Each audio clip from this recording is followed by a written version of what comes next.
Suster, Bapak, Ibu, dan anak-anak yang dikasihi Tuhan, selamat pagi. Marilah sebelum kita memulai kegiatan kita pada hari ini, kita berdoa, mendengarkan sabda Tuhan, dan merenungkannya di dalam hati kita masing-masing. Tuhan beserta kita sekarang dan selama-lamanya. Dalam nama Bapa dan Putra dan Roh Kudus. Amin. Bapa di surga, pada pagi yang indah ini Tuhan, kami datang di hadapan-Mu. Kami sungguh bersyukur atas kasih-Mu yang besar kepada kami. Kami bersyukur atas naungan, perlindungan, dan pemeliharaan-Mu ya Tuhan, sehingga kami boleh berkumpul pagi ini di sekolah ini. Bapa di dalam surga, sebelum kami memulai kegiatan kami pada hari ini, kami hendak mendengarkan sabda-Mu ya Tuhan. Berkati kami, berkati hati dan pikiran kami, agar apa yang kami dengarkan dari firman-Mu dan merenungkannya boleh menjadikan dasar bagi kami untuk melakukan semua aktivitas kami pada hari ini. Di dalam nama Tuhan Yesus Juru Selamat kami berdoa. Amin. Inilah Injil Yesus Kristus menurut Lukas. Dimuliakanlah Tuhan. Ketika Yesus dan murid-muridnya melanjutkan perjalanan mereka, berkatalah seorang di tengah jalan kepada Yesus, "Aku akan mengikut engkau kemana saja engkau pergi." Yesus berkata kepadanya, "Serigala mempunyai liang dan burung mempunyai sarang, tetapi Anak Manusia tidak mempunyai tempat untuk meletakkan kepalanya." Lalu ia berkata kepada seorang lain, "Ikutlah aku." Tetapi orang itu berkata, "Izinkanlah aku pergi dahulu menguburkan Bapakku."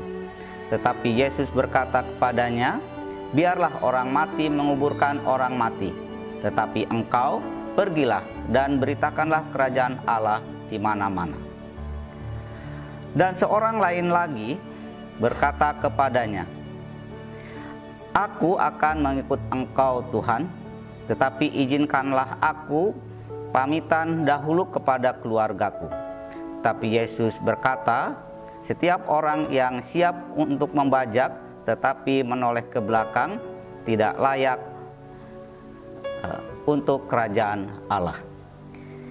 Ya, demikianlah sabda Tuhan. Terpujilah Kristus. Suster, Bapak, Ibu, dan anak-anak yang terkasih, ada sebuah cerita kesetiaan seekor anjing yang begitu setia pada tuannya.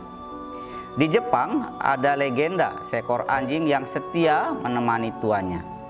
Profesor Dr. Elisaburo Ueno, guru besar di Universitas Tokyo, awalnya Hachiko, anjing itu, diajak mengantar dan menjemput tuannya di sebuah stasiun kereta api.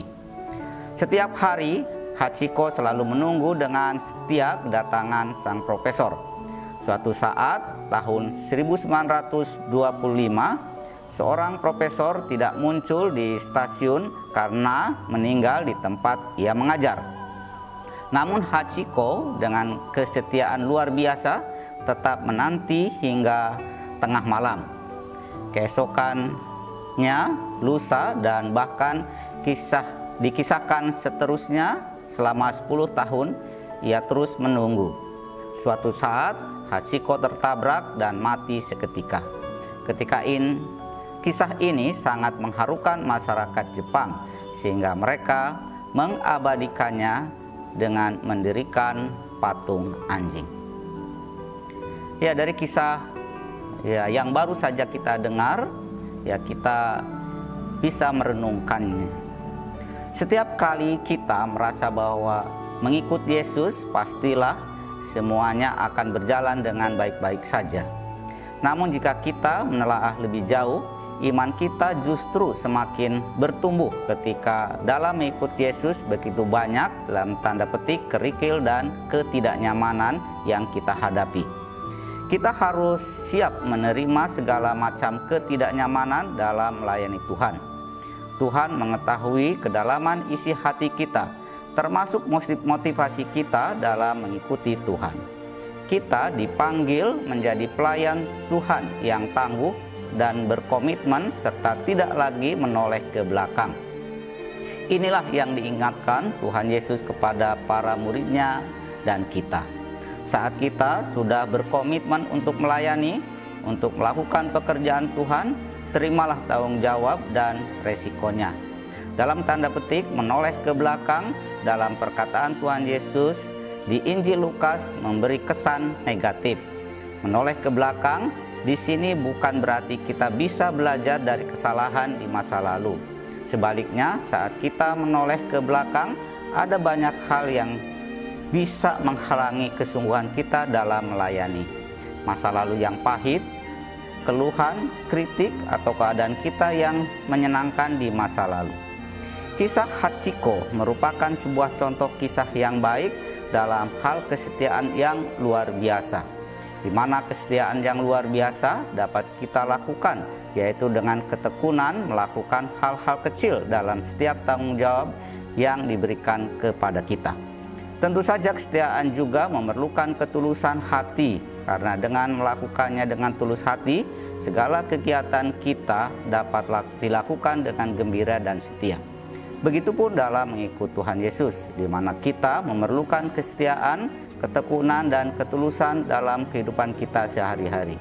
Do small thing with great love. Marilah kita berdoa. Tuhan yang baik, kami sungguh bersyukur karena kami boleh mengikut-Mu. Tuntunlah kami dalam setiap langkah hidup kami, agar kami dapat seturut dengan jalan-Mu. Ajarlah kami untuk dapat menjadi saksi-saksi Kristus, sehingga seluruh dunia dapat merasakan cinta kasih-Mu yang hangat. Amin. Santo Fransiskus Xaverius, doakanlah kami. Dalam nama Bapa dan Putra dan Roh Kudus. Amin. Ya, demikianlah renungan kita pada pagi ini. Semoga renungan kita pada hari ini mendasari kita dalam setiap kegiatan dan pekerjaan kita pada hari ini. Terima kasih, Tuhan Yesus memberkati.